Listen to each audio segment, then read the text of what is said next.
Fala meus amigos, estamos começando aqui mais um vídeo do canal e no vídeo de hoje a gente vai continuar a reflexão que a gente começou ontem sobre o artigo do Ladislau Dobor, tá? Sobre a economia atual, né? E sobre alguns autores que estão pensando essa economia atual para além dos conceitos tradicionais, enfim, e que já não dizem, se é que algum dia disseram, né?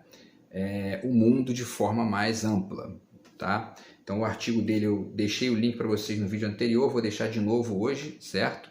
E como eu disse, a gente vai finalizar hoje a reflexão dos conceitos gerais que ele faz, citações e tal, trazer alguns livros aqui meus também para poder ponderar dentro desse tema. E no próximo vídeo a gente faz uma reflexão sobre o Brasil nesse contexto que ele apresenta, tá?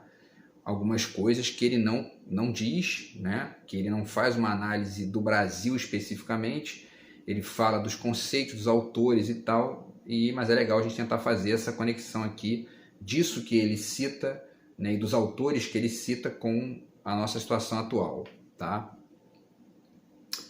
Então, relembrando, o artigo se chama Os Economistas que Desafiam os Velhos Dogmas, né, e foi publicado no site do Outras Palavras, tá?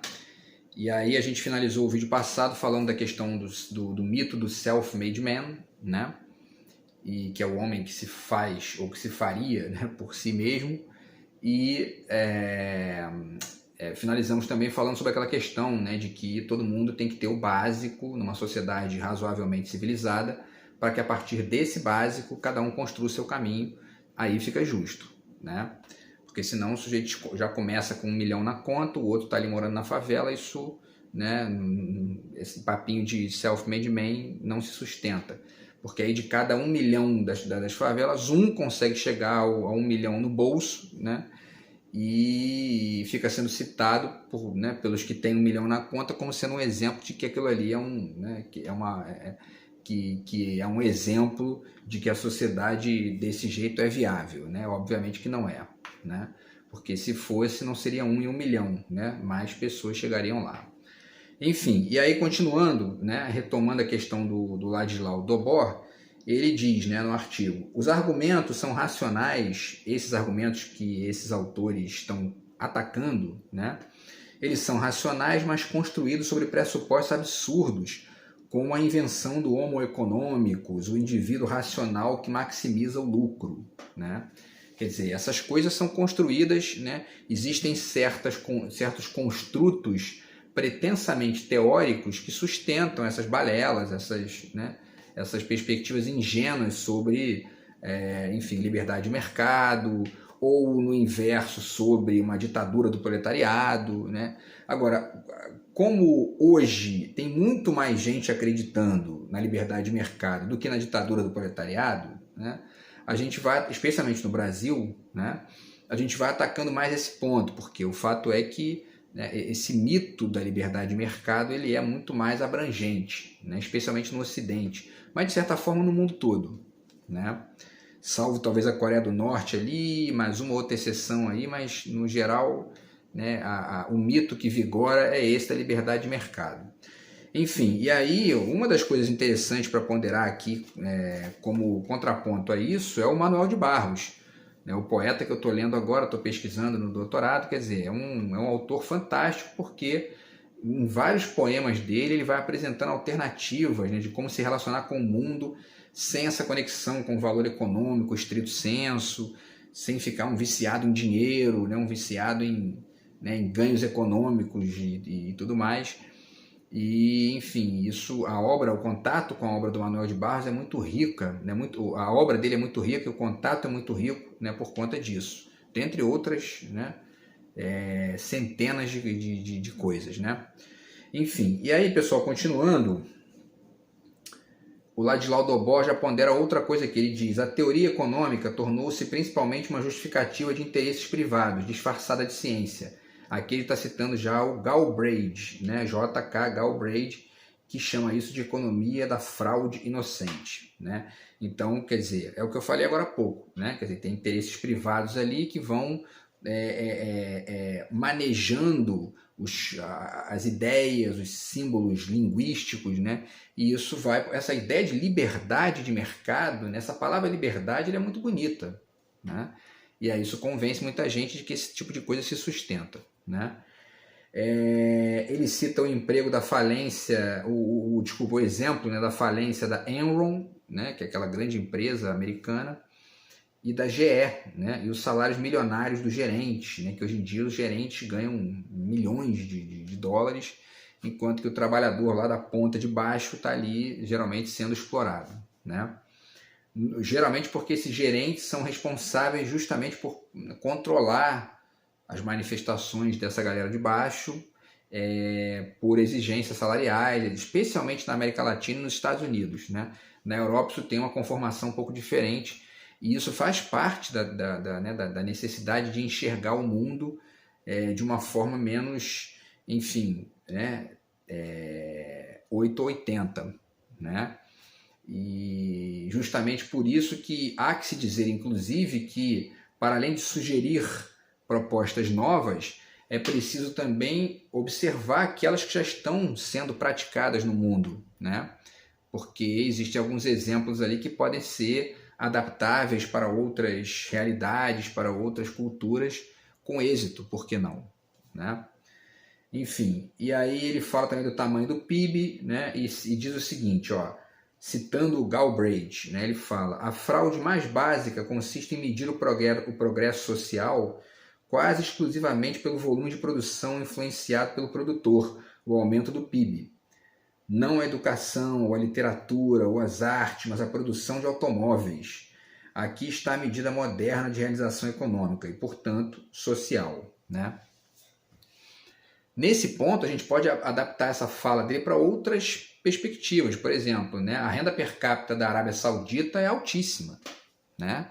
Mas é uma sociedade pautada, enfim, né, por um fundamentalismo religioso, né, uma mesma família no poder há quase 100 anos, né, ausência de produção artística mais ampla, uma educação muito religiosa, estritamente religiosa, e uma série de outras questões, né? Ou seja, às vezes o aspecto estritamente econômico engana, né? Porque a renda per capita da Arábia Saudita hoje é nível europeu, né? Mas é um dinheiro que está muito concentrado na mão dos sheiks lá e tal, né? E muita gente na ponta de baixo, enfim, ganhando muito mal, pobreza, inclusive, né? Se não me engano, mais de 30% que eu li outro dia, e ao mesmo tempo uma sociedade, enfim, né, atrasadíssima em uma série de detalhes, tá? E aí ele continua, né, citando o Robert Skidelsky, né, no livro O que há de errado com a economia, e aí ele propõe mudar a metodologia de forma radical, e os tópicos centrais passariam a ser o papel do Estado, a distribuição do poder e o efeito de ambos na distribuição de riqueza e renda. O Skidelsky diz o seguinte, ele diz: o único propósito defensável da economia é tirar a humanidade da pobreza, né? Eu não diria que é o único, né? Não é o único propósito, mas ele tem que ser o básico, né? E a partir desse básico você flutua para outras perspectivas também, né? Mas obviamente que a gente olha para um mundo em que tem pessoas passando fome e outras comendo ouro, como aconteceu na Copa lá, né? Os jogadores comendo ouro lá numa mesa.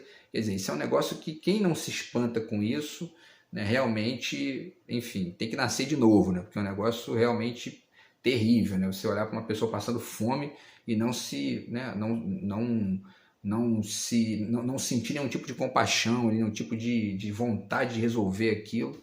Realmente, isso é um efeito problemático dessa lógica do capital aí que a gente vive, enfim, já há muito tempo, né? Essa hegemonia desse símbolo que é o dinheiro, que é o mais do que o dinheiro, né? Que é o ganho individual na frente de tudo, né? Isso traz esse tipo de efeito problemático, né? E aí ele diz também, né? Se a economia for útil hoje, ela precisará modificar sua crença no mercado autorregulado, que é isso, né? Não existe liberdade de mercado, a mão invisível do mercado não resolve tudo, né? Muito pelo contrário, muitas vezes ela piora a situação, né? E, enfim, existe inclusive um documentário bacana chamado The Corporation, que é A Corporação, né? Que está no YouTube também. Eu vou deixar o link para vocês aqui, porque eles discutem várias questões conectadas com isso, e é enfim, é uma referência que pode ser utilizada para pensar junto com esses autores aqui, tá? Ele cita também a globalização que está liderada pelas finanças, isso também é um problema, né? Porque inclusive as trocas culturais mais amplas começam a ficar muito sufocadas pela necessidade de se posicionar apenas como produto mercadológico, né? E isso vai, enfim, isso atrapalha, né? É evidente que esse jogo das trocas culturais ele é radicalmente aberto, né? Ele não tem nenhuma força que consiga controlar isso de maneira absoluta. Porém, existem certas forças que jogam para poder minimizar, né, a amplitude de certas trocas. E aí, dentro desse grupo, né, estão a religião, né, as ditaduras, como acontece na Arábia Saudita, né, na Coreia do Norte, enfim. E também o mercado. Né? Muitas vezes o mercado joga para poder controlar certas complexidades para que, né, a coisa fique muito simplória e gere lucro a curto prazo. E não vamos transformar isso aqui numa discussão complexa, porque a gente vai perder dinheiro com isso. Né? Então o mercado não pode ser visto como algo que é um Deus que resolve tudo, né? Do ponto de vista ideológico mesmo, muitas vezes ele joga para poder simplificar ao máximo, né, a discussão, enfim, a troca cultural, e muita coisa se perde nisso. Né? Talvez a gente possa pensar, inclusive, aí que uma das causas dessa crença muito, enfim, muito ingênua nas fake news derive de uma relação imediatista com aquele conteúdo, que é a mesma relação que se tem, por exemplo, com certas mensagens do mercado. Né? Aquela propagandinha de 10 segundos com tudo muito rápido, um corte atrás do outro, você não tem tempo nem de raciocinar, né? O que está conectando com o que ali e tal, é só uma coisa que visa te pescar pela sedução da imagem e acabou. Aí você compra, usa e daqui a pouco, né? Mas você não para pensar porque não dá nem tempo, né? Então é um pouco isso. Inclusive o Byung-Chul Han também fez essa ponderação no livro que a gente refletiu aqui há alguns vídeos. Tudo isso aí é parte da mesma sopa, né? Que está influenciando a cabeça de todo mundo aí de uma forma ou de outra, né? E ele diz outra coisa aqui, né? Ele diz, pelo fato de que a economia não é uma ciência que ela precisa de outros campos de estudo, quais sejam, né? Aí ele vai citando psicologia, sociologia, política, ética, história, para suprir as lacunas em seu método de compreensão da realidade. A tarefa é nada menos do que recuperar a economia para as humanidades. É o comentário do Skidelsky, né? Esse comentário é muito legal porque remete inclusive ao que eu vou tentar trazer para vocês no próximo vídeo, falando do Brasil, né? Mas a gente já pode citar aqui um pedaço dessa discussão trazendo o Edgar Morin, né? Tá aqui, né, o Cabeça Bem Feita, no qual ele fala sobre a transdisciplinaridade, interdisciplinaridade, complexidade, etc., que é mais ou menos isso que o Skidelsky está citando ali, né? Ou seja, né, qual é a questão exatamente? A economia, ela não diz tudo do que é a realidade, né? Ela é muito importante, é fundamental a gente entender o cenário econômico, mas ela não a economia não resume a realidade de uma forma satisfatória sozinha, né? É preciso olhar para o mundo a partir desses outros campos de conhecimento, da literatura, da política, né, de maneira mais ampla, da filosofia, da biologia, enfim, da geografia e da história, e todos esses campos dialogando, né? E a gente cada vez aprendendo mais a ter esse olhar multidisciplinar, transdisciplinar, e interconectando esses aspectos da realidade, porque senão você fica achando ali que não, é só, né? É pão, pão, queijo, queijo, entendeu? A economia resume a realidade, e aí o PIB per capita está alto, então isso é bom, né? E aí você não pega ali elementos do entorno simbólico da questão para poder entender que isso não diz tudo. Você tem que, né, avaliar certos detalhes ali junto com esse elemento econômico para poder ter um olhar melhor sobre a sociedade. Inclusive o elemento cultural, o elemento histórico, né? Entender, por exemplo, as vinculações históricas dos Estados Unidos, para saber por que ele seguiu esse caminho, né? Por que ele tem certas qualidades inquestionáveis, mas também certos defeitos muito problemáticos, né? A mesma coisa deve ser dito sobre a Rússia, sobre a China, né? E sobre as potências europeias também, né? Enfim, pessoal, então essa questão da complexidade, da transdisciplinaridade é uma das, enfim, um dos detalhes que está aqui embutido nessa fala do Skidelsky, tá? O Ladislau Dobó também cita o Thomas Piketty, e ele fala, né, a produção de bens e serviços cresce em torno de 2,5% ao ano, enquanto que as aplicações financeiras crescem entre 7% e 9% ao ano, quer dizer, quase três vezes mais, né?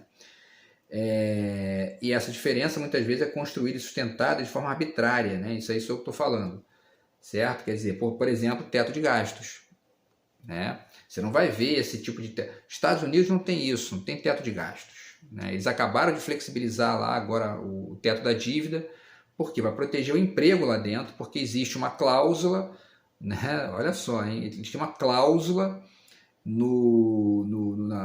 na segurança nacional que é para proteger a saúde econômica do país.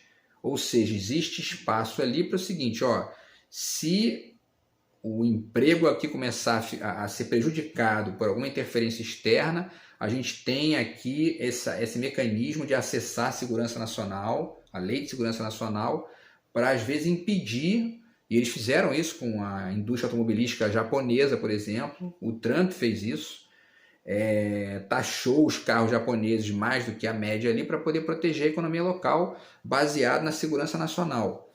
E aí eles vêm aqui e dizem que a gente não pode fazer isso porque isso é comunismo, né?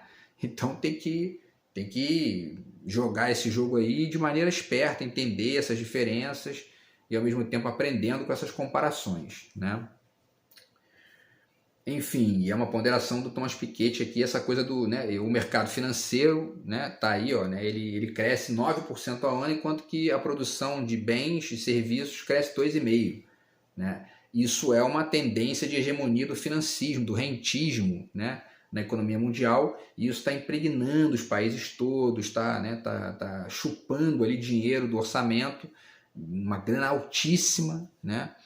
E aqui no Brasil existe, eu já falei aqui também, o trabalho da Maria Lúcia Fattorelli, que deve ser acessado aí por quem achar interessante, porque ela tem um trabalho de... Ela tem uma ONG, né, que é a Auditoria Cidadã da Dívida, na qual, enfim, ela sugere que isso deve ser feito, porque está na Constituição, é um trabalho lá de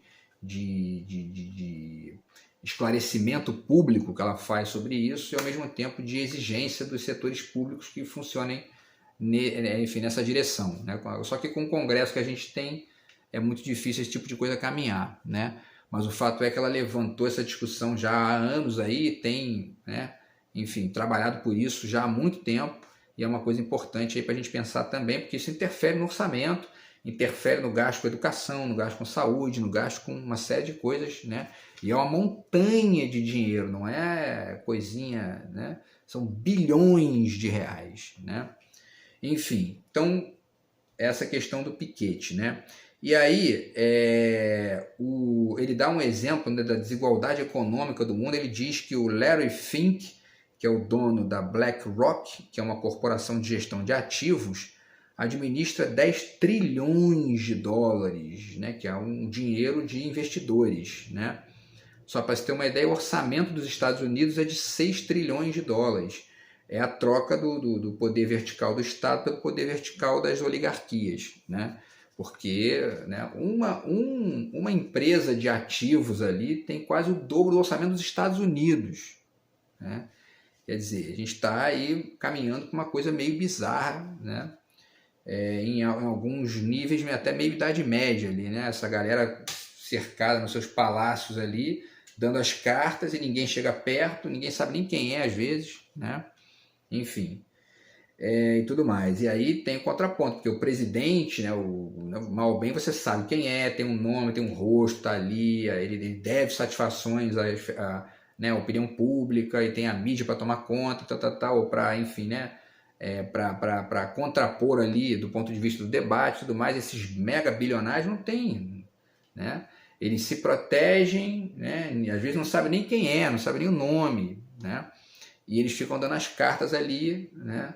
Muitas vezes sem a legislação conseguir pegá-los, porque o fato é que, né, essa gente com muito dinheiro escapa, né, por uma série de vias aí, tá? Enfim, e aí ele fala também da importância, né, de fazer uma reforma tributária, que tudo isso é muito importante, e que ficou evidente, ainda o Piketty, né, que ficou evidente a lacuna de governança entre os fluxos financeiros e a regulação financeira, né? O resultado geral é uma catástrofe ambiental, desigualdades explosivas e uma gestão caótica e oportunista dos recursos financeiros, né? São características do mundo de hoje que precisam ser deslocadas aí, né? E aí estamos finalizando aqui, tá, pessoal, para poder chegar, né, nas referências bibliográficas. Ele fala ainda, né, mais uma frase dele aqui, ele diz: precisamos de uma sociedade que não seja apenas economicamente viável, mas também socialmente justa e ambientalmente sustentável. A mudança básica deve ser a concentração em como devemos migrar da maximização do lucro em escala corporativa mundial gratuita para uma economia que seja social e ambientalmente útil, ou no mínimo menos destrutiva. Esse mínimo menos destrutivo é o mais razoável de esperar que aconteça, né? Com essas pressões ambientais, né, e tudo mais, né? Porque realmente só maximizar o lucro, né, o planeta tem um limite de tamanho, tem um limite ambiental e tal, e isso interfere na nossa própria existência como espécie, né? Enfim, aí cita uma autora chamada Mariana Mazzucato, tá? Que tem um livro chamado Estado Empreendedor, que eu acho uma expressão meio tosca, mas enfim, né? E o outro livro é Economia por Missões, certo? E aí ela critica também a maximização imprudente dos lucros corporativos e a tímida regulação, que é, na verdade, a base do neoliberalismo, né? Estado mínimo e a mão invisível do mercado, essas duas ingenuidades, né? Enfim, e as principais questões da humanidade para ela seriam justamente os dramas sociais e ambientais, né? Basicamente, todos eles estão funcionando nessa forma, né? Dessa forma, chamando atenção para o fato de que as questões sociais e ambientais estão sendo completamente ignoradas por um mundo que está migrando, né, de maneira muito veemente para uma lógica que só pensa no lucro a curtíssimo prazo e dane-se o resto, né? A única forma de minimizar as desigualdades econômicas sem estabelecer um teto arbitrário de lucro parece ser a tributação no mundo de hoje, né? Porque o Estado pode ser reflexo das demandas sociais e não apenas uma instância sequestrada pelas megacorporações. Essa frase é minha, né? Então a gente tem aqui no Brasil várias propostas de reforma tributária, né? Na Europa a tributação é muito alta e isso funciona, né, como enfim, como algo que minimiza o poder das megacorporações e gera sociedades mais saudáveis do ponto de vista da desigualdade econômica, né? Então isso é muito importante de pegar essas ideias, né, e tentar aplicar de uma maneira ou de outra, né? E aí ele cita também o Michael Hudson, né, que tem um livro chamado L de Economia Lixo, né?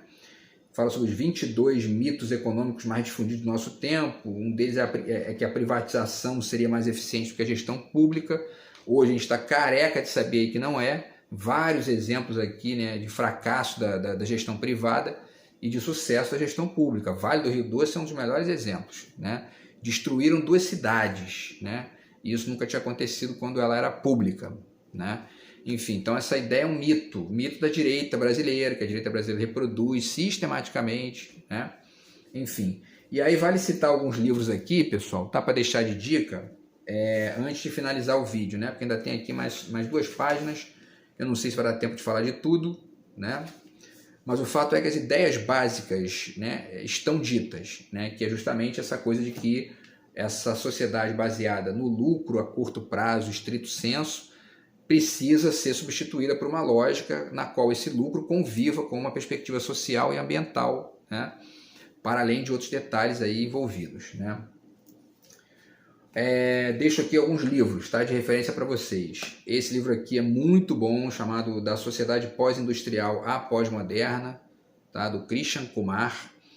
E ele faz várias reflexões sobre esses conceitos, né, de pós-industrial, enfim, tudo isso é muito interessante, porque uma coisa que não está dita ali no texto do Ladislau Dobor, mas que é um mito do mundo de hoje, é que estaríamos numa sociedade efetivamente pós-industrial, porque a economia de serviços está crescendo mais do que a economia industrial em alguns países, né?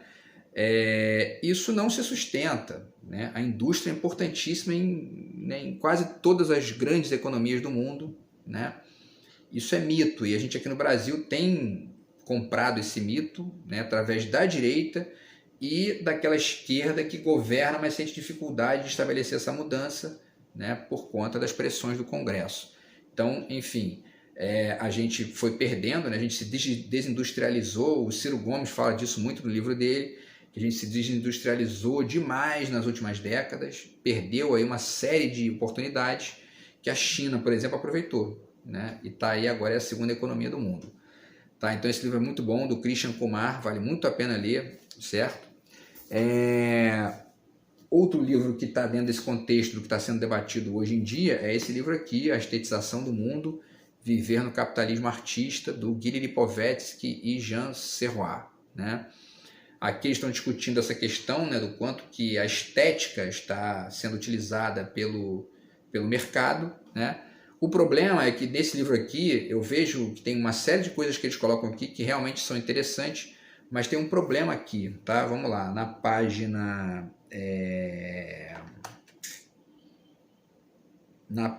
128 você percebe nitidamente isso, porque eles dizem, né? Ele sem dúvida integra agora uma nova dimensão ética, o respeito ao meio ambiente ou o desenvolvimento sustentável, o que não é tão verdade assim, né? Vide o fato de que os Estados Unidos, por exemplo, não assina nenhum acordo desses, né, em prol dessa economia violentamente rápida e destrutiva. E ele diz, mas sem renunciar com isso à dimensão estética. E ele explica o que é o estético para ele, entre parênteses. Ele diz hedonismo, ludismo, que é o lúdico, né, beleza, imagem e criatividade, né, que constitui como capitalismo de consumo. Enfim, vem que ele não cita inteligência, por exemplo, né? Não cita a inteligência como uma característica do estético, né? Ele diz hedonismo, ludismo, beleza, imagem, criatividade, mas cadê a inteligência aqui, né? Então ele tem uma visão meio, né, tá faltando um pedaço importante dessa reflexão dele aqui, certo? Mas está aqui a referência, porque ele diz muitas coisas bacanas aqui que podem ser aproveitadas, certo? Tá, pessoal? Então, estamos finalizando aqui, mas, né, falta aqui 2 livrinhos. E tem esse aqui, que é o 23 Coisas que Não Nos Contaram sobre o Capitalismo, tá? Do Ha Jong-chang, né, que é um coreano também, como o Byung-Chul Han, né? Eles são da mesma nacionalidade. E aqui ele também faz várias críticas, né, a esses mitos que existem sobre o capitalismo, tá, hoje em dia. Beleza, pessoal? Então essa dica aqui também é boa. Então, assim, e a gente já fez vários vídeos aqui falando sobre a importância de utilizar a teoria da complexidade, né, o Edgar Morin e outros autores para poder pensar o quanto que esses conceitos de capitalismo e comunismo convivem juntos, né? Eles não são entidades separadas, estão ali, ó, um se engalfinhando com o outro, sobra uma coisa boa aqui, uma coisa ruim ali e tal, e vice-versa, e essas coisas vão se desenvolvendo, né?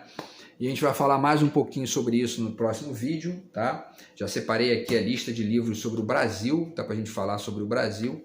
Então a gente vai fazer mais um vídeo para poder refletir essas alterações que foram ponderadas pelo Ladislau Dobor e pelos autores que ele cita, mais esses aqui que eu trouxe, mais aplicados ao caso brasileiro, tá? A economia brasileira e ao cenário político-econômico do Brasil aí, atual e recente. Beleza, pessoal? Então é isso. Espero vocês no próximo vídeo aí, tá? A gente se fala lá. Grande abraço, tamo junto. Fui.